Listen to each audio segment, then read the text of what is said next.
સનાડા ગામે ગીર ગંગા પરિવાર ટ્રસ્ટ દ્વારા પાણી માટે ગ્રામ સભાનું આયોજન.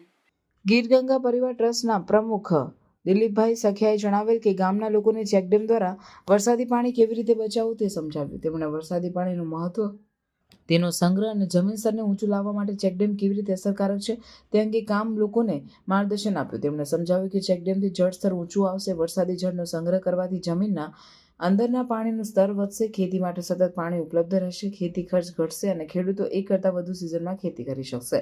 દરેક લોકો વરસાદી પાણીને સોના કરતાં પણ કિંમતી સમજીને આ કાર્યમાં જોડાઈ જવું જોઈએ, કારણ કે આજે નહીં તો કાલે વરસાદી પાણી બચાવ્યા વિના ચાલશે જ નહીં. તો દરેક લોકોએ વરસાદી પાણીને યોગ્ય જતન કરવા, વધુમાં વધુ પાણીને જમીનમાં ઉતરે તેના માટે ચેકડેમ બનતા હોય તેમાં જોડાવવું જોઈએ અને વરસાદી પાણીના ટાંકા બનાવીને બોર રિચાર્જ કરવા જોઈએ.